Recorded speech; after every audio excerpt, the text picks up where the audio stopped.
Dans un communiqué publié ce lundi 20 juillet, Orange et Bharti Airtel International, filiale hollandaise du groupe de télécom indien en charge de ses activités en Afrique, indique être entré en négociation exclusive concernant 4 filiales Airtel sur le continent, au Burkina Faso, au Congo-Brazzaville, en Sierra Leone et au Tchad.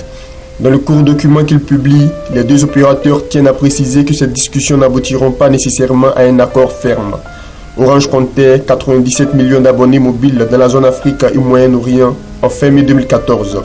Le groupe français est présent dans 13 pays d'Afrique subsaharienne, notamment en Côte d'Ivoire, au Cameroun, au Sénégal et à Madagascar. Airtel est présent dans 17 pays africains, notamment le Ghana, le Kenya, le Nigeria et le Gabon. La compagnie pétrolière publique angolaise Sonangol a demandé lundi à 37 entreprises présélectionnées de soumettre des offres pour 10 blocs pétroliers terrestres.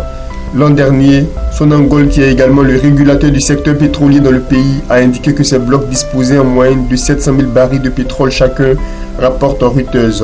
Les compagnies sollicitées ont jusqu'à 18 septembre pour présenter leurs offres. Selon Reuters, parmi les compagnies pétrolières invitées à présenter leurs offres figurent des géants mondiaux tels que l'américain Chevron et l'italien Eni, mais aussi le portugais Galp Energia, détenu à un tiers par l'amsterdamois Amorim Energy, dont l'un des administrateurs est l'homme d'affaires congolais Sindi Kadokolo, gendre du président angolais Eduardo dos Santos, et les négociants suisses Glencore, qui s'efforce depuis plusieurs années de remonter les filières pétrolières et minières.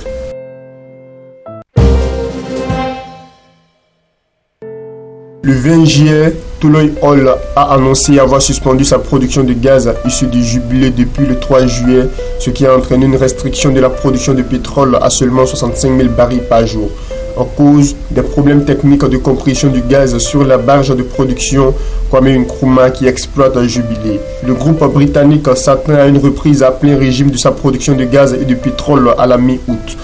Découvert en 2007 par Tullow Oil, le gisement ghanéen Jubilé, doté de réserves estimées à 1,2 milliard de barils de brut, avait entraîné une véritable ruée vers l'or noir des compagnies pétrolières vers l'Afrique de l'Ouest. 5 ans plus tard, et dans une conjoncture pétrolière drastiquement différente, la compagnie pétrolière britannique est bien loin du compte.